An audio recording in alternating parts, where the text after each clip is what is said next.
হবে না। ঐতিহাসিক বটতলা থেকে শুরু করে ঢাকা বিশ্ববিদ্যালয় বাংলাদেশের শুরু থেকে খুব গুরুত্বপূর্ণ ভূমিকা পালন করে আসছে। তো আমরা মনে করি ঢাকা বিশ্ববিদ্যালয় কোনো একক কোনো গোষ্ঠীর না।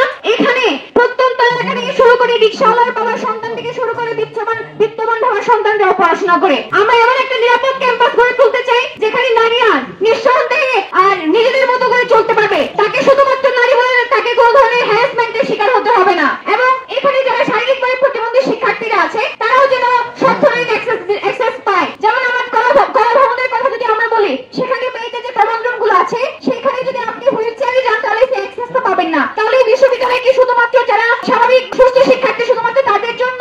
এই বিশ্ববিদ্যালয় হতে হবে সবার জন্য। এবং আপনারা জানেন এই বিশ্ববিদ্যালয়ে বিভিন্ন ধরনের মানুষজনের বসবাস। এবং আপনারা জানেন উত্তরবঙ্গ থেকে দক্ষিণবঙ্গ থেকে শুরু করে বাংলাদেশের প্রত্যেকটা মানুষ প্রত্যেকটা কর্নার থেকে যারা এখানে আসে, আমরা চাই যে একটা সুস্থ সাংস্কৃতিক বিকাশ। ওয়ালটন এখন দেশের সীমানা পেরিয়ে পৌঁছে গিয়েছে 50টিরও বেশি দেশে। ওয়ালটন, ঘরে ঘরে বিশ্বজুড়ে।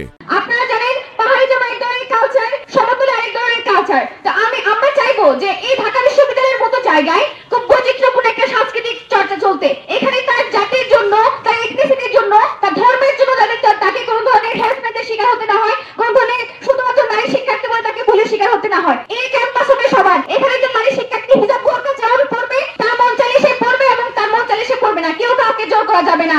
এটা তার চয়েস। সে যদি চায় যে সে বোরকা পড়বে, সে হিজাব পড়বে, তাকে সেটা পড়তে দিতে হবে। তাকে এটার জন্য কোনো ধরনের হ্যারাসমেন্ট করা যাবে না।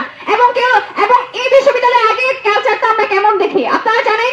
আগে যেরকম একটা গেস্ট রুম গণরুমের কালচার ছিল, সেখানে প্রথম বর্ষ থেকে শুরু করে শিক্ষার্থীরা যে পরিমাণে নিপীড়নের শিকার হয়, তাদেরকে অ্যাসাইনমেন্ট দেওয়া হয়, প্রতি ক্যাম্পাস ঘুরে দেখতে হয়। তাহলে একজন সুস্থ শিক্ষার্থীর বিকাশের জন্য প্রথম থেকেই যে প্রতিবন্ধকতাগুলো তাকে দেওয়া হয়, তাহলে সেই বিষয়গুলো থেকে তো উতরাই যেতে পারে না। আমার ক্লাসমেটের অনেকজন আছে যারা গণরুম গেস্ট রুমের শিকার হয়ে তাদের যে পটেনশিয়ালিটি ছিল সেগুলো তারা ভালো মতো তুলে ধরতে পারে নাই। বরং দেখা গিয়েছে গেস্ট রুম কালচারের গণরুমের কারণে তাদের রেজাল্ট অনেকাংশে খারাপ হয়েছে, অথচ তারা খুবই পটেনশিয়াল, এখন তারা খুব ভালো করছে। তো আমরা চাইবো যে এই প্রতিরোধ পর্ষদের যে মুখগুলো তারা শুরু থেকে বিভিন্ন সময় লড়াই সংগ্রামে চলে আসছে। সবসময় আপনারা দেখেছেন যে ক্ষমতার বিপরীতে থাকা মানুষ। আমরা